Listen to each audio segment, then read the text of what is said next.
Kevin, right here to your left. Yeah. Fight number 4 of the year. You're the first to hit that mark. Yeah. Exactly what you want, I assume. But did you think you would get a turnaround this quickly after the last one? Oh, yeah, 100%. Honestly, it took a little longer than I thought. And this is kind of a makeup, right? We were supposed to have this fight a few years ago on probably one of the craziest fight weeks in UFC history. Yeah, believe it or not, we were supposed to have it once before that as well. I actually blew my shoulder out that time, found out what that PRP or whatever the hell that shit is all about. Plasma sucked.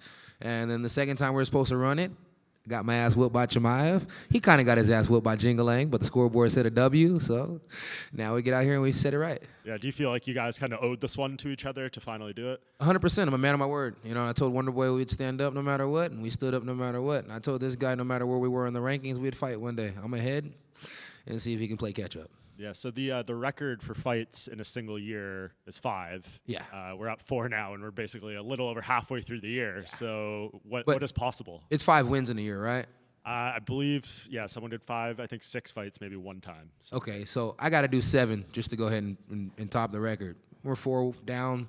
I think we get Neil Magny after this one since he's one of those fellow guys that has 5 wins in a row in a year, right? Yep. So that'll be 5, you know what I mean? And then we'll go get the 5th win against somebody else, and then we'll just go ahead and, I don't know. I mean, I can fight a lot, to be honest with you. And 170 pounds I'm learning each time, it's just not that fucking hard to get to.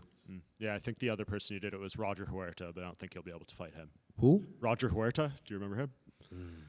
I never was that good with names, but I'm pretty sure he's a dog. He was the guy who was on the cover of the Sports Illustrated thing like all those years ago. But before you got into MMA, I think that happened. So that's probably before I was born. Yeah. Maybe. Yeah, so what month would you want to do the Magny fight if possible? So I'd like to fight the week after El Noche. Or 2 weeks after El Noche. I would like to fight on El Noche, but I can fight like a week after, 2 weeks after, or even 2 weeks before. I just want to fight around that time so I can make some money in the city of Texas just doing sponsorship stuff. And then after that, you could give me another one right before Thanksgiving, and then give me another one right before Christmas, and that'd be a good year. And I mean, if you win all those fights and do all that, like, are we going into 2026 talking about you fighting for the title pretty soon? No, I think I'm going to do all that and still be trying to fight Colby next year. Is that, I know you called for him last time. Was there any movement, any talks of like UFC interested in this fight? No, first he was like, when he thought he could fight Patty and go down a weight class, he was 100% healthy. As soon as they said my name, vaginal muscle tore. So you know how that goes. It takes about like 8 to 12 weeks to heal. So not an easy process. What did you think of him calling out Patty? Did you think that was kind of in bad taste? No, I thought it was, great call out. Patty has a hell of a name, and it's like I used to fight at 85 and now I fight at 70. And Colby's not that big of a welterweight, so maybe he's realizing he needs to get his ass down to 55. You could always fight him at the White House. Yeah, that'd be pretty cool. I mean, I'd be down for that, Do you think, are you into that sort of thing, like those special events like you mentioned about Noche? The White House is obviously starting to come with a thing of its own. Would you like to fight on those sort of stages? Do you find that sort of stuff fun? Yeah, I mean, dude, I'm not a championship fighter by any means, so I'm damn sure a prize fighter. So anytime it's a prize there, I'd like to fight, yeah. Whether it means the sickest shirt they're making for the year or a brand new pair of shoes, anything that entice me a little bit, I'm an easygoing guy. And as long as my check's good, I'm good. With your activity, I find it interesting how you stay so disciplined and consistent in the gym, right? You see a lot of guys, they fight, then they kind of fuck off for a few weeks. Why do you stay so consistent? What is it about you that you think differs from these other guys? So back in the day, coming up where I come up from is just like kicking it on the block, right? So in the morning time, I might go get like a serious practice in because that's just where I got to be at for practice. And then in the afternoon, all your bros might be at the gym. Or it might be vice versa. You might go kick it with the bros in the morning, and then you have to go get a serious practice at night. So it's just a lifestyle. It's the same lifestyle I was living before I got into fighting dudes on the block. Now I'm just fighting dudes inside the octagon. It's the same exact thing. I get to train and have fun training because usually I'm hanging out with the bros. And all of my mitt holders I get along with, whether it's Coach Bobby, whether it's Coach Bob, whether it's my cousin Chico, whether it's Coach DP. I love my mitt holders, and I love hitting mitts. So that practice is an easy practice, and then the one practice that I usually don't look forward to is wrestling. And we all know I fucking hate wrestling, but it's part of the job, so we get it done.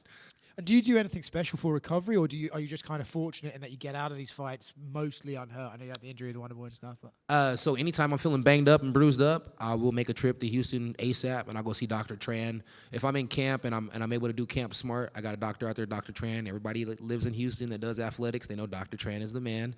And I'm willing to put my money on him against anybody at the PI. So When I need recovery, I go see Dr. Tran. Other than that, I just smoke weed and fuck bad bitches. God bless. Thank you.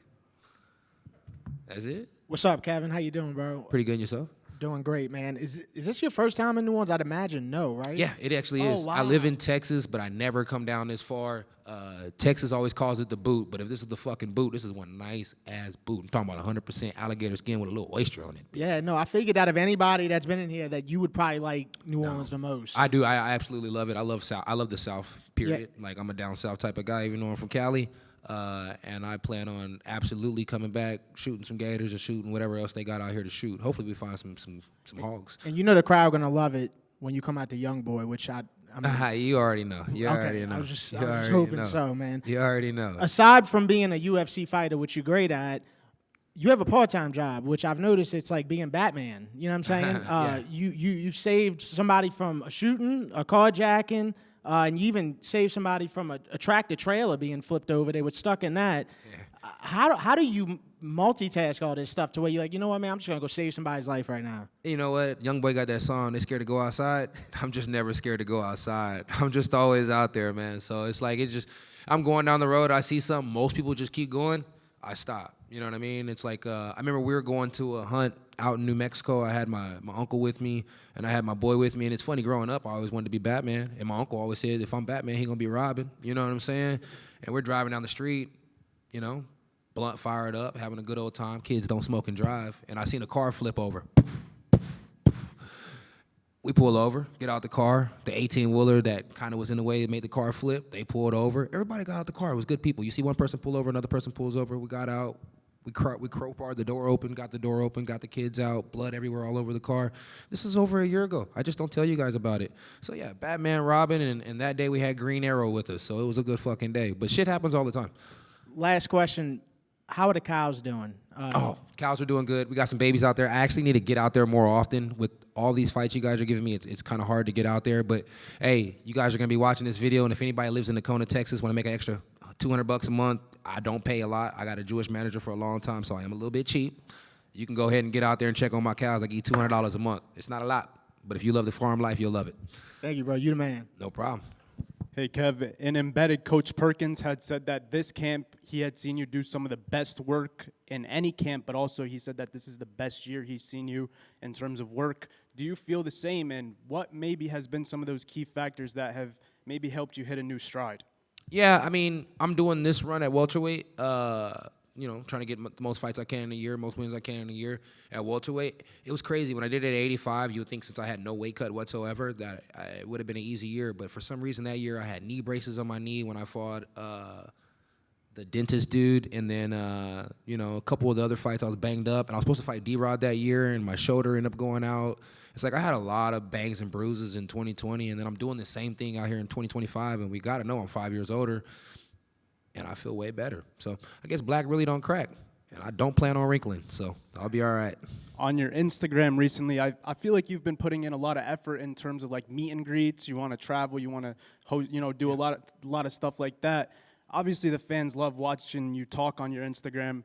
Would you ever consider some sort of public podcast? I think the fans would really enjoy that out of you. Yeah, I had a podcast going for a second. I had one going with my boy Dustin, and it was going fantastic. We were enjoying it. Realize, recognize, and I'd like to get back to it. It's just the problem is he lives far, I live far, and I don't really think that it would be best for us to do it like that because it just missed so much time. But I think if I can I got a new gym being built, and so if I can put a little small podcast studio, off to the side in there, then I think that I'll be able to give the people what they want a little bit more, especially with all these UFC fights they always have going on, these slap matches, all these different things. Is like to be able to discuss some of these things that's going on with the people and just overall talk and maybe bring random fans on. That'd be fucking sick. So, yeah, you're spot on. I need to get back to it. Yeah, man. Thank you. No problem.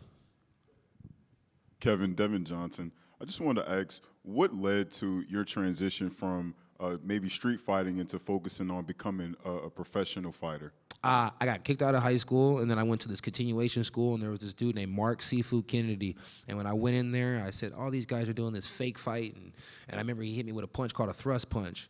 And I was like here at this part of the classroom, then I was over here on this part of the classroom. And I was like, whoa. So then I got up, and I ran back out the dude, and he just completely kicked my ass. And so that's when you guys were like, you weren't like amazed that Wonder Boy kicked your ass? No, old people always kick my ass. You know what I mean? He whooped me so bad that day that I was just addicted. And so after that, I just couldn't stop training martial arts. Kung Fu from then on out. Kevin, let's say at the end of the year, Joshua Van in the December pay-per-view, say he wins a title, you win your 6th fight of the year. What does that sound like? Is that what you envision?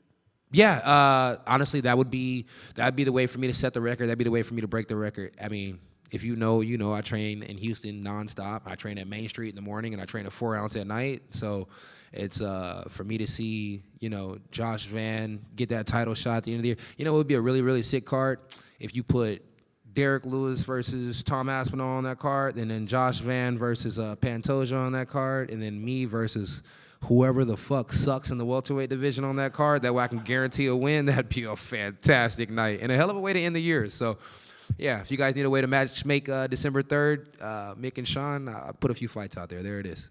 Sounds like a plan. Yes, sir. All right, guys. Appreciate you guys. Have a good one. Enjoy NOLA.